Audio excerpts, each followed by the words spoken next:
अस्सलाम वालेकुम dear students. I hope आप सब लोग खैरियत से होंगे। इस वीडियो के अंदर हम लोग डिस्कस करेंगे पाकिस्तान स्टडीज़ क्लास 10th का पाकिस्तान स्टडीज़ का पेपर। सेक्शन 1 सबसे पहले हम लोग डिस्कस करेंगे जो कि 10 मार्क्स का है और इसके अंदर 15 मिनट दिए जाते हैं सॉल्व करने के लिए। और इसके अंदर हम लोगों ने सॉल्व करना है, बबल फॉर्म में इसको सॉल्व करना होगा, ठीक है। 15 मिनट्स में हमें 10 एमसीक्यूज़ को सॉल्व करना है। तो हम लोग स्टार्ट करते हैं पहली फिल इन द ब्लैंक और उसके बाद हम लोग शॉर्ट और लॉन्ग क्वेश्चन की तरफ भी जाएंगे। मैं आपसे अपना ड्राफ्ट शेयर करूंगी और अपने आंसर्स आपके साथ शेयर करूंगी किस तरह से अटेम्प्ट करने हैं अपने शॉर्ट एंड लॉन्ग क्वेश्चंस को, ठीक है। So starting off with the question number 1, that is fill in the relevant bubble for each part. All parts carry 1 mark. Question number 1 is Dash was the first country to recognize Pakistan in 1947, that is Iran. Withdrawal of Russian troops from Afghanistan took under Dash Accord, that is Geneva Accord. Number 3 is the tenure of National Assembly under 1973 Constitution is 5 years. Okay. Now the fourth one is Dash was founded after the tragedy of Aqsa Mosque fire, that is OIC. The rate of deduction of zakat in banks is 2.5. Moving further towards 6.1, natural gas was discovered in Pakistan at Dash in 1952. So natural gas first of all हुई थी 1952 में सुई के अंदर। 7th one is the government of Pakistan establish Pakistan industrial development corporate in 1952. Now the 8th one is the major dispute between Pakistan and India is Kashmir dispute. Pashto language originated 5,000 years ago in Afghanistan. The first poet wrote Diwan collection of poetry in Urdu was, who was the one? He was Sultan Muhammad Quli Qutb Shah, ठीक है। सो ये हमने जो इसका part 1 है इसको solve कर लिया है, सेक्शन ए, जिसके तकरीबन जो है टोटल 10 मार्क्स का था, ठीक है। अब हम लोग जा रहे हैं क्वेश्चन सेक्शन नंबर 2 को डिस्कस करने के लिए, ठीक है, जो कि टोटल है बी सेक्शन 24 मार्क्स का। जबकि बी और सी को इकट्ठे मिलाएं तो ये तकरीबन 40 मार्क्स का सेक्शन बनता है। तो टोटल जो पेपर होता है वो 50 मार्क्स का बनता है, ठीक है जी। 50 मार्क्स का पेपर होता है आपका। और इसके अंदर हम लोगों ने देखना है कि तमाम तर क्वेश्चन के जो मार्क्स हैं वो इक्वल हैं। 8 क्वेश्चन आपने इसमें अटेम्प्ट करने होते हैं सेक्शन बी में, जो कि शॉर्ट क्वेश्चन होते हैं, क्योंकि आपने देखा है कि एक जो क्वेश्चन है वो 3 मार्क को कैरी कर रहा है। तो 3 मार्क्स में आपने शॉर्ट क्वेश्चन में बहुत थोड़ा लिखना होता है, ठीक है। सो फर्स्ट ऑफ ऑल मैं आपके साथ अपने क्वेश्चन शेयर कर लेती हूँ कि मैंने क्वेश्चन किस तरह से अटेम्प्ट किए हैं और बहुत शॉर्ट आंसर इसके अंदर लिखे हैं। So just wait. सो इस तरह से मैंने क्वेश्चन को सॉल्व किया है। Attempt any 8 parts from following all carry equal marks, ठीक है। क्वेश्चन नंबर 1 था जी, why was 1973 constitution called a federal constitution? It is called a federal constitution because powers are divided between the central government and provisional government. Provinces have their own authority under the constitution. इसलिए क्योंकि federal constitution इसलिए क्योंकि हर एक के पास अपनी ताकत जो है वो इस्तेमाल करने की इख्तियार दिए गए हैं। सेंटर जो है वो है इस्लामाबाद, प्रोविंसेस जो है हमारे पास 4 प्रोविंसेस हैं, दोनों जो हैं वो अपने अपने हिसार में काम करेंगी, जिसको फेडरल कॉन्स्टिट्यूशन कहा गया है, ठीक है। और प्रोविंसेस जो हैं हैव देयर ओन अथॉरिटी, उनके पास अपने इख्तियारात हैं इस कॉन्स्टिट्यूशन के according. Question 2 is when and who introduce the devolution of power plan in Pakistan? तो डेवोल्यूशन ऑफ पावर प्लान सबसे पहले 2001 में परवेज मुशर्रफ ने इंट्रोड्यूस किया था, ताकि लोकल गवर्नमेंट्स जो हैं जिसके अंदर हमारे पास तहसील होती है, डिस्ट्रिक्ट होते हैं, ठीक है, उनको स्ट्रेंथन किया जा सके, मजबूत किया जा सके। Question number 3 is define enlightened movement. Enlightened moderation या movement was a policy introduced by Pervez Musharraf to promote moderation, tolerance and a positive image of Islam in the world. ठीक है, इन्होंने फर्स्ट ऑफ ऑल इंट्रोड्यूस कराई थी परवेज मुशर्रफ ने enlightened movement. What is meant by university education? University education is the highest level of education provided after college. It includes undergraduate, graduate and postgraduate studies. ठीक है जी, ये तो बहुत इजी था। So question number 5 is write down the names of 6 Central Asian states which got independence from USSR. तो वो थी Kazakhstan, Uzbekistan, Turkmenistan, Kyrgyzstan, Tajikistan and Azerbaijan, जिनके नेम आपको याद करने पड़ेंगे। 6 बेसिकली रूस जो था टुकड़े-टुकड़े होके 6 स्टेट्स बन गई थी जो कि आज भी एग्ज़िस्ट करती हैं। Question number 6 is write down any 3 major contribution of Pakistan towards world peace. सबसे पहले तो पार्टिसिपेट किया पाकिस्तान ने यूएन के पीस कीपिंग मिशन के ऊपर, सपोर्ट किया अफगान के पीस प्रोसेस के ऊपर, कोऑपरेट किया इन वॉर अगेंस्ट टेररिज्म। ठीक है, तो ये पाकिस्तान ने पीस के अंदर इनिशिएट किया और पीस के अंदर कंट्रीब्यूट किया। Question number 7th is what do you understand by Indus Water Treaty? The Indus Water Treaty is a water sharing agreement signed in 1960 between Pakistan and India.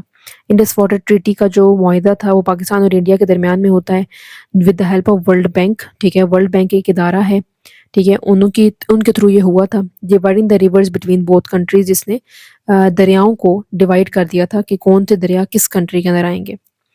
Question number 8 is write down 3 basic objective of Pakistan foreign policy. सबसे पहले तो ये national sovereignty को protect करता है, Islamic unity को promote करता है, इस्टेब्लिश करता है friendly relation with other countries, मतलब तमाम तर ममालिक के साथ आपने किस तरह से एक दोस्ताना ताल्लुकात बढ़ाने हैं, ये उसको इन्हेंस करता है। ठीक है, इसके बाद आ जाते हैं हम लोग सेक्शन नंबर सी की तरफ, जो कि इसका अनदर सेक्शन है।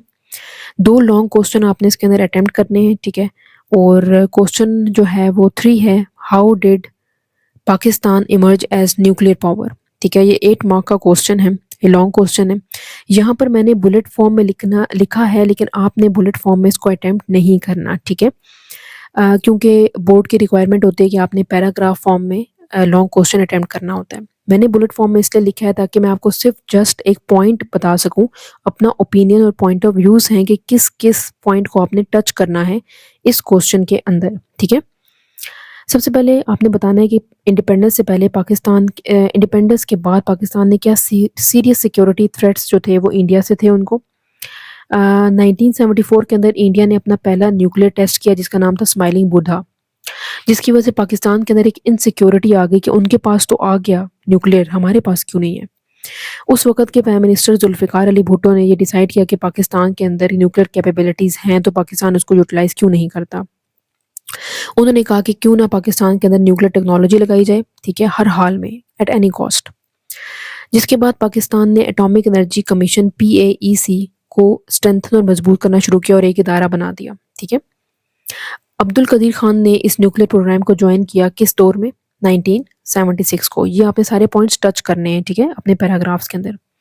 इसके बाद काहूटा रिसर्च लेबॉर्ट्री बनी। ठीक है, साइंटिस्ट ने वहाँ पर सीक्रेटली बहुत सालों वहाँ पर काम किया। पाकिस्तान को इंटरनेशनल प्रेशर भी फेस करना पड़ा और बहुत सारी पाकिस्तान को सजाएं भी मिली, सैंक्शंस इम्पोज हो गई। तमाम तर डिफ़िकल्टीज़ और मुश्किलात के बाद भी पाकिस्तान ने अपनी रिसर्च को कंटिन्यू किया।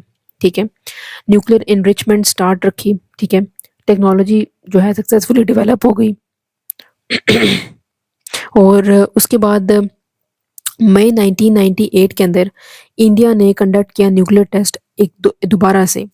इन रिस्पॉन्स पाकिस्तान ने भी अपने न्यूक्लियर टेस्ट जो है वो दोबारा से उनके रिस्पॉन्स में पाकिस्तान ने फर्स्ट टाइम अपना 28 मई 1988 के अंदर चगाई बलूचिस्तान के अंदर अपना टेस्ट किया न्यूक्लियर को। A second test was conducted on 30th May 1998। ठीक है, 1988 के अंदर पहले किया, फिर 1998 के अंदर किया। Pakistan became the first Islamic nuclear power. The day 28th May is celebrated as Youm तकबीर।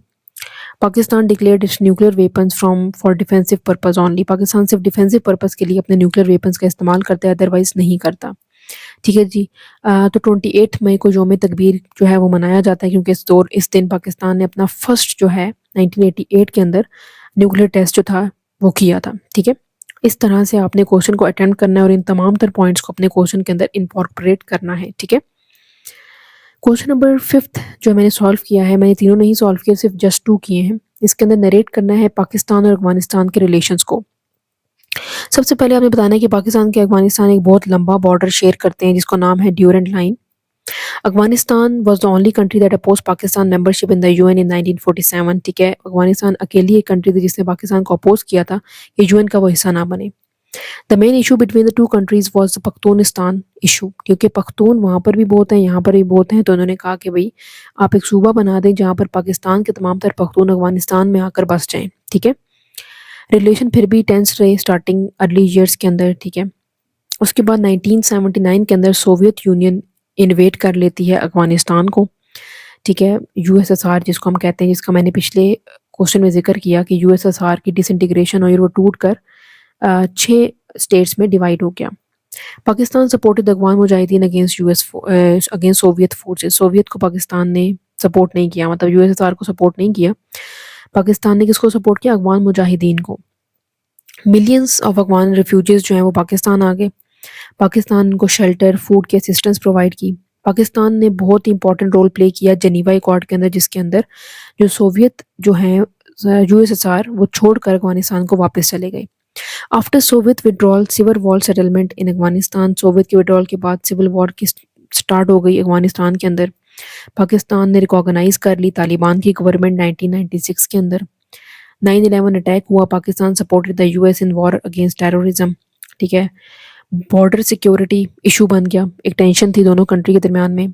टेररिज्म और क्रॉस बॉर्डर अटैक्स भी बनने लग गए, जिसकी वजह से मजीद रिलेशन ख़राब होने लग गए। पाकिस्तान ने हमेशा सपोर्ट किया पीस टॉक को इन Afghanistan.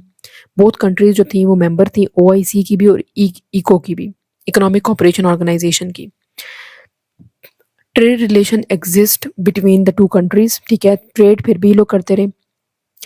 Piece in Afghanistan is very important for Pakistan stability, क्योंकि अगर अफगानिस्तान की ज़मीन को इस्तेमाल करेगा पाकिस्तान के ख़िलाफ़ तो बहुत प्रॉब्लम हो जाएगी। ठीक है, इसी तरह काफ़ी अरसे से पाकिस्तान जो है वो इस टेररिज्म का शिकार है, क्योंकि अफगानिस्तान का लैंड पाकिस्तान के अगेंस्ट यूज़ होता रहा है। ठीक है, तो जिसकी वजह से पाकिस्तान के अंदर टेररिज्म बहुत बढ़ गई। ठीक है, इवन दो पाकिस्तान जो है वो स्टेबिलिटी चाहता है रीजन के अंदर। ठीक है, लेकिन स्टिल अभी भी बहुत सारी टेररिज्म और काउंटर टेररिज्म कर चुका है पाकिस्तान, टेररिज्म को काउंटर कर चुका है।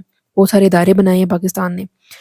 एट द सेम टाइम कुछ जो है इसके अंदर पॉइंट्स काफ़ी पॉइंट्स नोटेड हैं कि भाई आपको जिस तरह 9/11 का वाक़या पता होना चाहिए कि क्या हुआ था। ओआईसी इको के बारे में पता चलना चाहिए कि वो क्या थी। ठीक है, 9/11 के बारे में पता होना चाहिए। तालिबान गवर्नमेंट जब आई 1996 की, वो पता होना चाहिए। ठीक है, अगर आपको फिर भी इसके अंदर मज़ीद इन्फॉर्मेशन चाहिए या आप इसको जस्ट इन्फॉर्मेशन पर्पज़ के लिए मुझसे समझना चाहते हैं, तो मैं अलग से एक प्रॉपर वीडियो बनाकर आपको पाकिस्तान और अफ़गानिस्तान के रिलेशंस के बारे में मज़ीद गाइड कर सकती हूँ। और 9/11 के वाक़ये के ऊपर और जेनीवा अकॉर्ड, ये सब चीज़ें क्या थी, पाकिस्तान ने क्यों सोवियत का साथ नहीं दिया और पाकिस्तान ने क्यों अफ़गान मुजाहिदीन का साथ दिया उस वक़्त जब यूएसएसआर ने कब्ज़ा कर लिया अफ़गानिस्तान के ऊपर। ये सब कुछ छोटे पॉइंट्स हैं जो आपको समझना बहुत ज़रूरी है। ठीक है, so that's all from my side. अगर आपको कोई भी क्वेरीज हैं, you can ask me in the comment section. Please like, subscribe and share my channel. Keep supporting. Thank you so much for watching.